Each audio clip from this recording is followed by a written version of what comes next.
Selamlar arkadaşlar. Ya bu videoya var ya o kadar devam edemedim ki gerçekten hani böyle sizi de sıkmak istemiyorum aslında. Çünkü evde yapabilecek bir şeyimiz olmadığı için genelde hep aynı şeyler yapıyoruz. İşte yemektir, temizliktir vesaire. O yüzden sizi de sıkmak istemediğim için hani farklı bir içerik olursa o şekilde başlatırım diye düşündüm. Yani devam ettiririm diye düşündüğüm videomu.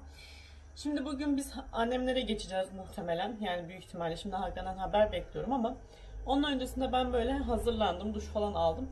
Ama fırınımı uzun zamandır silmek istiyorum. Niye? Çünkü şu içerisindeki camda birkaç kez çay döktüğüm için arasından çay da damlamıştı. Aslında ben 2 kere bu camı çıkardım, sildim şimdiye kadar. Çünkü daha kirlenmedi. Gördüğünüz gibi içinde göreceksiniz zaten. Yani fırınımı çok temiz kullanıyorum. Kullandıktan sonra falan da silerim. O yüzden çok bir kiri yok aslında ama ben yine de temizlemek istiyorum. Bunu da sizlerle yapalım bari dedim. Hani en azından farklı bir içerik olur. Sizinle hiç daha önce fırın silmedim çünkü temizlemedim yani. O zaman ben fırınımı temizlemeye geçiyorum. Sizler de izleyin. Önce bunu çıkarmayı yapacağım arkadaşlar. 2 kere çıkarmıştım dediğim gibi ama şu anda hatırlamıyorum. Kullanım kılavuzumu da şöyle yanına aldım. Bundan bakacağım. Daha önce de bundan baka baka çıkarmıştım. Hani yanlış ters bir şey yapmayayım diye. O zaman ben sizi bir yere sabitleyip hemen geliyorum. Evet canımlar, şimdi sizi birazcık sabitledim. Oldu mu bilmiyorum. Küçük ekrandan gördüğüm kadarıyla yaptım. Şimdi ben kullanım kılavuzundan yine okuyup nasıl açıldığına bakacağım. Şu cam tarafını bilmiyorum çünkü tam olarak. Yani birkaç şeyini hatırlıyorum, yaptım ama yani yapmaya çalıştım biraz önce ama açamadım. O yüzden tekrardan bir bakayım ki fırına da zarar vermeyeyim. O yüzden. Bu arada ben burada temizleyicilerimde şu Asperox'umu, işte cam için silinecek şeyi, süngerimi ve telimi de hazırladım şöyle. Yani günlerdir sürekli her gün evi temizlesem de gerçekten ev bir türlü tertemiz olmuyor arkadaşlar. Her seferinde kirleniyor. Bu şekilde camı çıkıyor. Şöyle kapağı çıkıyor yani daha doğrusu. Devamında şöyle üstünde çıkardım arkadaşlar. Şöyle. Şimdi bu cam böyle rahatça yukarı doğru çıkacak. Tabii 2 elimle yapmam gerekiyor bunu. Şimdi fırını da göstereyim size. Bakın gördüğünüz gibi ışık var. Hangisi sadece ışık acaba bunların? Şu mu? Şu havalandırma ve ışık galiba. Tenceremi, tavamı, tepsimi yıkayacağım. Üzerinde aslında yağlı kağıt vardı. Dün patates yaptım ama yine de altına da yağ geçmiş. Şöyle göstereyim size. Aslında aşırı derecede kirli değil. Bunları hemen böyle asperoksuz sıkacağım. İşte 2 dakika falan bekleteceğim. Hemen çıkar diye düşünüyorum. Bunları da yıkayacağım. İşte böyle bir fırın temizliği yapalım sizinle dedim. Yanlarında da biraz var ama onlar çıkıyor mu acaba ki yanlardan? Hiçbir fikrim yok. Onları da çıkartıp temizlerim bir güzel. Böyle yanlarına da birazcık şuralarda şeyler var. Kaçmış. Böyle arkadaşlar. O zaman ben önce bir camımı temizleyeyim. Bir kenara koyayım. Sıkıntı olmasın sonra onun için. Daha sonra da fırının içine geçelim.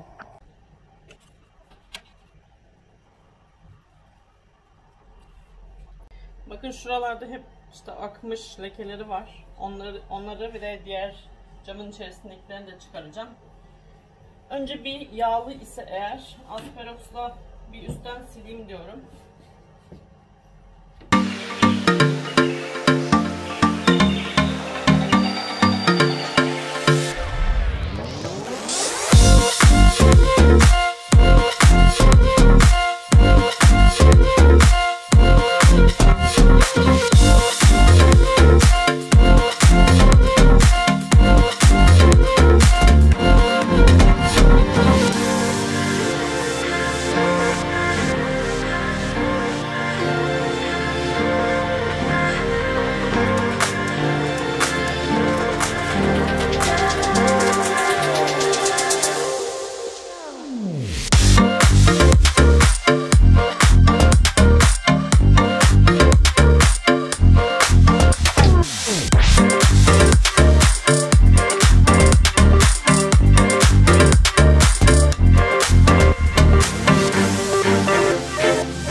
Bunlar da çıkıyormuş arkadaşlar, öğrenmiş olduk.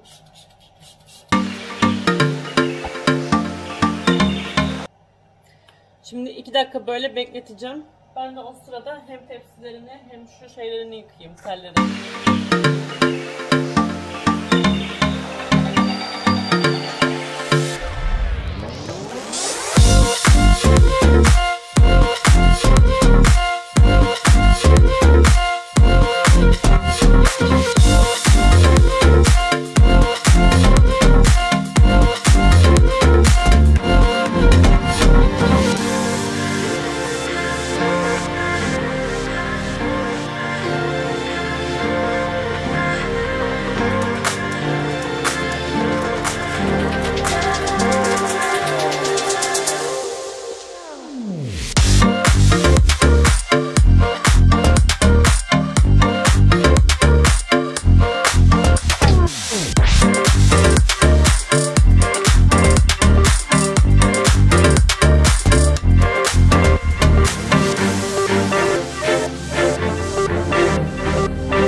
Evet, şu anki temizliği gayet yeterli bence. Görüyorsunuz yani çok ufak tefek kaldı böyle şeyler, siyahlıklar, ama Hakan aradı.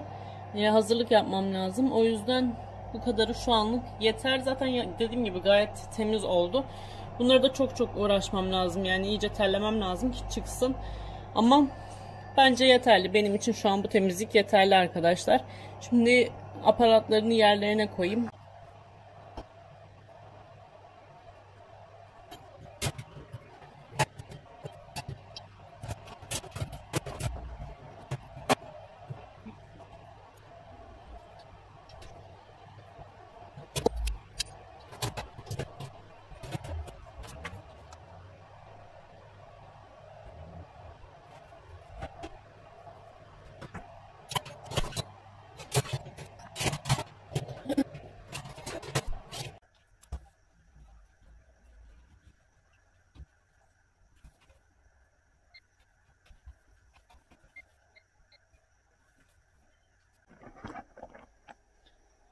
Evet canlara, artık fırınım iç dış tertemiz, gördüğünüz gibi dışını da sildim. Hatta mutfak dolaplarının altlarını da sildim. Hep parmak izi falan olmuştu.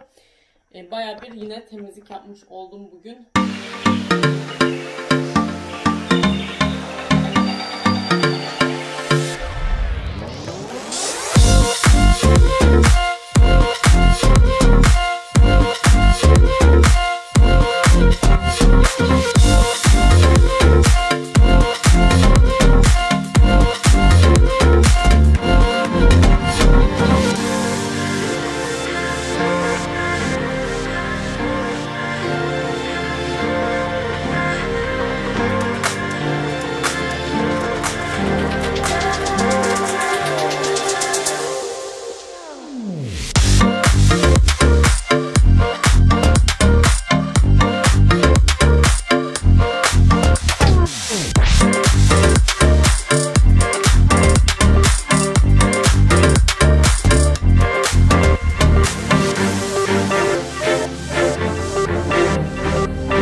canlar, bugünkü iftar sonrası tatlımız limonlu hafif muhallebili bir tatlı. Gerçekten çok hafif tatlılardan. Size öncelikle ben malzemelerimi sayacağım her zaman olduğu gibi. 1 litre sütüm var. Ben sütleri hep yarım yağlı kullanıyorum. Hani daha ne kadar hani kendimizi kandırmak da olsa daha yarım yağlı olduğu için daha iyi. 1 su bardağı kadar şeker, 2 yemek kaşığı nişasta, 3 yemek kaşığı un, 1 tatlı kaşığı tereyağı. Bunları muhallebi kıvamına getireceğiz. Biliyorsunuz ki şu unu, nişastayı, şekeri ve sütü. Daha sonra kaynadığında vanilini ve tereyağını ekleyeceğiz. O zaman sosu için olanları da hemen sayalım ve tatlımıza başlayalım. Yarım su bardağı kadar limon suyu, 1 tatlı kaşığı kadar zerdeçal ve bir tane limonun rendesi olacak. 3 su bardağı da su olacak arkadaşlar. Bu kadar. O zaman hadi yapımına geçelim.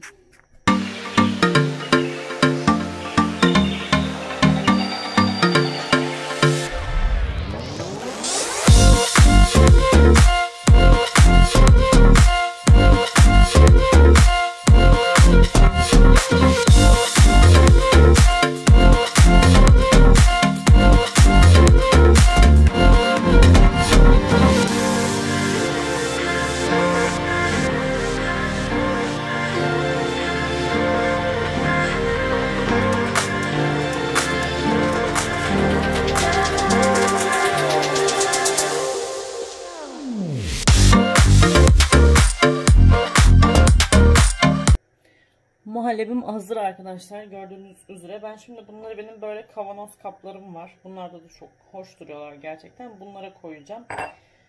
Çok aşırı değil zaten. Anca 5-6 tane çıkar diye düşünüyorum, çıkarsa. Hem bunun içerisinde soğusunlar. Onlar soğuyana kadar da ben üst sosunu hazırlarım diye düşünmekteyim.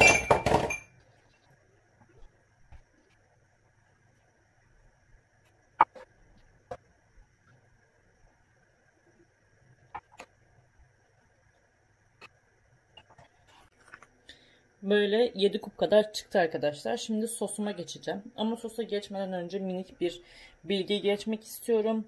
Ben baktığım tarifte, tarif içerisinde sosu için olan kısımda şeker ve nişasta yok. Ama yapılışı olan kısımda şeker ve nişasta da katmışlar. Miktarlarını bilmediğim için ben normal cheesecake yaparken kullandığım kadar kullanacağım ikisinden de. 1 yemek kaşığı kadar nişasta kullanacağım ve çok şekerli olmasını istemiyorum. Yani biraz böyle ekşimsi tat olsun. Zaten muhallebisi de tatlı olduğu için. O yüzden bir yemek kaşığı da şeker koyarım diye düşünüyorum. O zaman şimdi de sosumuzu yapalım ve tatlımızı bitirelim.